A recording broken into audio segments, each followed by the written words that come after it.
Hello and welcome. मैं हूं ज्योति। आप देख रहे हैं चुनावी समर, जहां पर एक और ताज़ा अपडेट के साथ हम हाजिर हैं।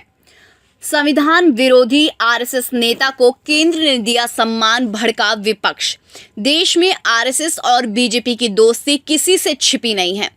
स्थिति यह है कि बीजेपी जब भी कभी मुश्किल में रहती है तो आरएसएस उनके समर्थन में उतर जाता है, और जब कभी आरएसएस के खिलाफ आवाज उठती है तो भाजपा उसको दबाने के लिए एड़ी चोटी का जोर लगा देता है। यानी कि भाजपा और आरएसएस एक ही सिक्के के दो पहलू हैं, जिसकी वजह से विपक्ष ने भाजपा और आरएसएस के खिलाफ जोरदार हमला बोला है।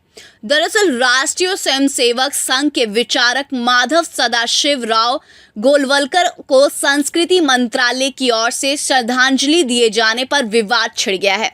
आपको बता दें कि विपक्ष के कई नेताओं ने केंद्रीय मंत्रालय के इस कदम को ये कहते हुए विरोध किया है कि गोलवलकर के मुस्लिमों को लेकर विवादित विचार रहे हैं। गौरतलब है कि एमएस गोलवलकर आरएसएस के दूसरे सरसंघ चालक रहे हैं और भारत की आज़ादी के वक्त उनके ही हाथ में संघ की कमान थी। साथ ही उन्हें संघ के विचारक के तौर पर याद किया जाता है। वैसे केंद्र सरकार द्वारा गोलवलकर को सम्मान दिए जाने पर शशि थरूर ने संस्कृति मंत्रालय पर हमला बोलते हुए ये कहा कि संस्कृति मंत्रालय गोलवलकर को एक महान चिंतक और विद्वान मानता है।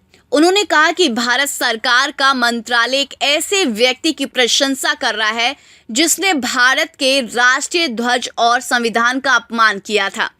इसके साथ ही गोलवलकर की लिखी बंच ऑफ थॉट्स एक वाक्य का भी शशि थरूर ने जिक्र किया, जिसमें गोलवलकर ने ये लिखा था कि हिंदुस्तान हिंदुओं का देश है।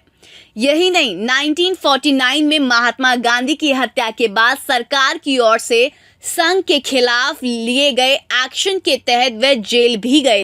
वहीं वामपंथी एक्टिविस्ट कविता कृष्णन ने मंत्रालय की पोस्ट पर हमला बोलते हुए गोलवलकर की ही पुस्तक की एक पंक्ति का जिक्र करते हुए ये कहा कि गोलवलकर के लिए हिंदू ही राष्ट्र के समान है तथा मुस्लिम, ईसाई, सिख, बौद्ध, दलित, ओबीसी, नारीवादी, तमिल, कन्नड़, मणिपुर आदि सांप्रदायिकता और अलगाववाद के समान है। शशि थरूर के अलावा एक और कांग्रेस सांसद गौरव गोगोई ने भी सरकार पर निशाना साधा। उन्होंने कहा कि संस्कृति मंत्रालय के लिए ये शख्स पीएम नरेंद्र मोदी की पसंद है और ये वही व्यक्ति है जिसने संसद में ये कहा था कि नाथूराम गॉडसे की पूजा करने में कुछ गलत नहीं है। इस तरह आरएसएस और भाजपा के गठजोड़ पर विपक्ष ने जोरदार तरीके से आवाज उठाई है।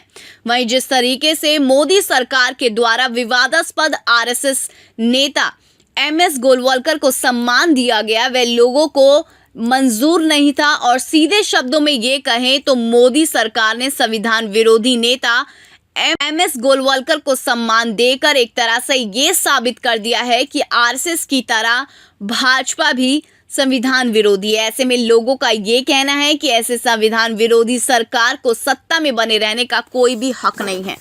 इस पर आपकी जो भी राय है आप प्लीज कमेंट सेक्शन में लिखें। Thank you so much. Keep watching today's for more news.